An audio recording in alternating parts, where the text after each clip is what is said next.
What's going on, Reef Builders? I'm Jake Adams, and I'm just a few hours away from heading to the airport to go to Australia for Reefstock Australia, happening this weekend. Make sure to check out reefstock.show for more information. If you're in New South Wales or planning to visit Sydney, we hope to see as many people there as possible. It's going to be a great time. But on my way out, as I'm kind of doing a final checklist of all the tanks, looking at the aquariums, I decided that this tank was just finally looking really primo.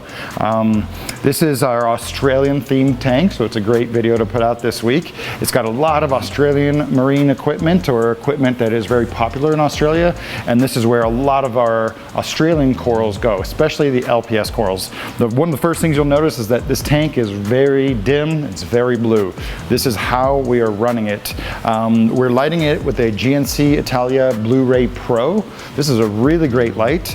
It's very powerful, 488 LEDs, and I think 180 watts of power, and 0 lenses, so it's got no shimmer. Provides really good kind of a T5 look, but it's a really soft, gentle light for these corals, and if you listen to Reef Therapy, you'll know that it's very hard to get in trouble underdoing it. So the GNC Blu-ray Pro is a perfect match for this CADE aquarium as far as being a little bit fancy. The hardware is really great, but they definitely have some work to improve on the software controls, which is why I don't even bother to try to change the lighting for the video. So this tank is very blue, very low light, and you'll see it's really populated by LPS corals. So we've got scoles, fungids, wilsonite corals, cinerinas, endophilias. These are a funky part type of Lobophila robusta. I'll tell you a little bit more about the corals, but I'm going to tell you a bit more about the tank. So this is the CADE S900S2, I believe. So it's about 90 gallons of actual water volume that we tested after putting in all the rocks. Really nice, got a top off in the back. We've got a continuous siphon overflow. And for the water flow, we use 2 Nero 5s that simply push water behind that rock face that you can see. And I'm sure some of you might be already wondering, why is the rock so dark? And I'm not sure. A lot of my rocks in the fish tank and some of my lower light tanks end up really being very dark, but these started out bone white. So you can go back to some of the early setup videos of this tank and see how it's looked. It does have a little bit of Valonia, popping here and there. We have a few emerald crabs in there, but we'll give them a hand for some of the bigger patches. Still a few aptasias kicking around. We try to snipe them where we can with the technique that we discussed a couple videos ago. Otherwise, no sand. We do, for the fish, I've got a pair of Australian lined fairy wrasses, and one of them starting to become a super male. We've got a pair of black storm clownfish, which are technically descendant from Darwin black ocellaris clownfish. That's where that black pigment comes from in the ocellaris species of clownfish. There's one yellow tang, there's one white-tailed tang, and I have a pair of Australian stark-eyed damselfish that I've had for, I think, almost 2 years in another tank, and I haven't added them to this tank because I think the last piece of the fish puzzle I want to add to this aquarium is just a nice small school of really bright yellow wild assessors. Wild yellow assessors. They're so beautiful. They're very hard to find here in the United States. We mostly get captive bred one that are just not nearly as bright as the wild one. So that's going to handle the fish population. I'll tell you a little bit more about the corals, but now let me show you how we're running this tank. One thing you'll notice is I have a little bit of a domino color to the stand because CADE used to make a white stand, and I think maybe they kind of have a few out there, but black was the only one available. So I pulled off the doors and I spray painted those white. Definitely a pro tip. That has a lot of surface area to cover with white, especially on glass. So if I did it again, I would either hand paint it or just put a lamination on there, and that's what I'm planning to do with the black. So the domino is not too bad. It's not too much black, but one of the real cool standout features of the CADE tanks is the side doors, which is perfect for this particular setup because it has just gives you so much access, right? I'm sure some of you guys have worked in like kind of a tiny sump before, and you just have to reach around something to get something to the back. But with the suicide door and the front door, you just have a ton of access. So for the water flow, we're using the Dalua Aquatics, Dalua Australia Great White Return Pump. And the protein skimmer is the Dalua Australia GW DC12, I believe.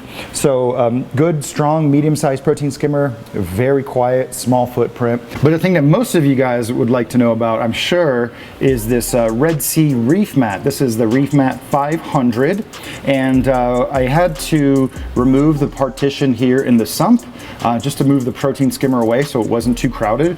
But other than that, I just used a standard to metric adapter, shoved it inside this metric pipe right here, which went over the stock pipe, and using the flexible tubing, it goes straight into the reef mat. I think we're still on our first roll, and it's been going 2 or 3 months. The emergency drain still comes down the regular version because you don't want this part of the sump getting stagnant. And other than that, it's got a built-in auto top off, very quiet, and it is a little bit of a challenge to get the right number of parts to mate this with this. The United States, you can get a metric to standard adapter, and just kind of futz with it a little bit and you'll get the hang of it. Maybe I'll do an article kind of detailing how I made this work together. It was a lot of trial and error, but now it fits flawlessly, and that's how we run the tank. So one of the reasons that we haven't shown this tank nearly as much as I'd like is I did experience a very strange actual coral disease that was killing specifically scholemias, Australian scolies, and bubble corals, and I just let this tank sit fallow for a very long time. I treated it with some antibiotics a couple times, and it seems to finally be under control.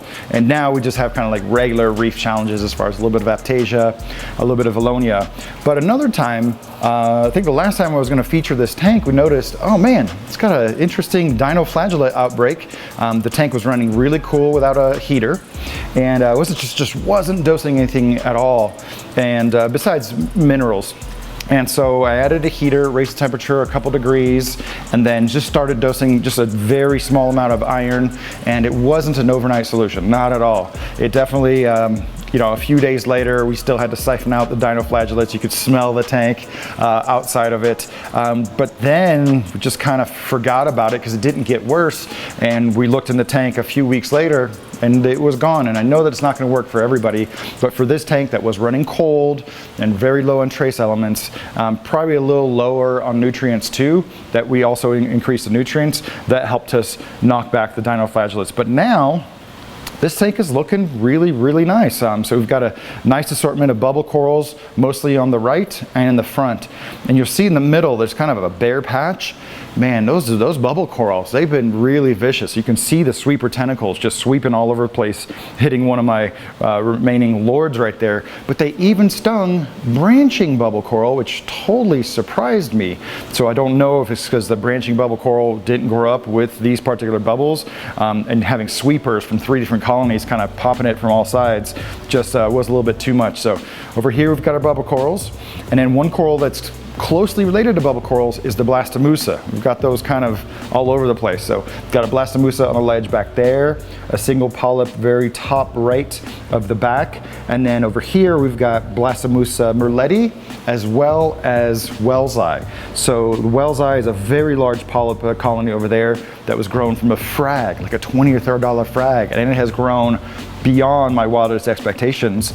And then you can see there's kind of a scarlet cherry red strain up at the top of merletti with a little bit of kind of a blue oral disc.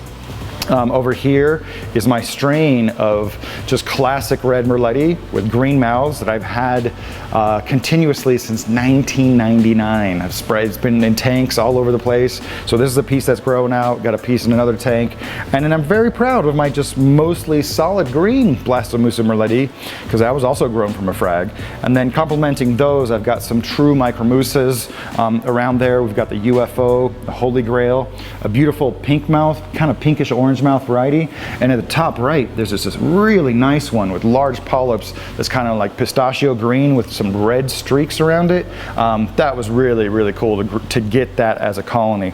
Over here you can see mostly disc corals, fungias, tongue corals. Here's a little patch of Stralophilia wilsoni, and then we've kind of got a mix of endophilias. So the green guy is endophilia, the one with the pink streaks is endophilia, and then the rest are going to be mostly cinerinas with kind of a streak of Australian scolies going around the top.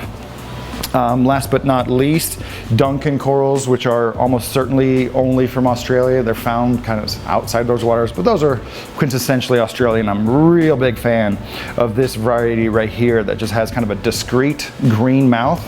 Man, that is such a nice one. And wrapping it up, these are actually Lobophilia robusta from Western Australia. I got those from Ocean Reef's marine aquariums, and they have a real like meat coral appearance to them. And you can see these specimens have some orange streaks and kind of some yellow streaks across the pistachio green. So this coral population is really coming together.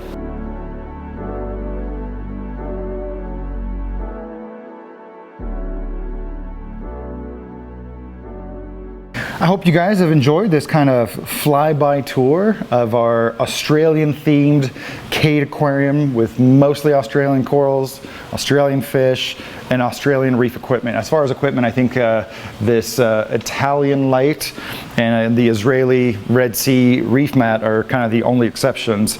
But it's kind of funny because in Australia they're really aiming to recreate more American style tanks, and here I am trying to create a really Australian coral themed tank. So I don't know how much this reflects the kind of tanks that are kept in Australia, but this is kind of, you know, my American interpretation of what an Australian reef could look like. I hope you guys have enjoyed this video.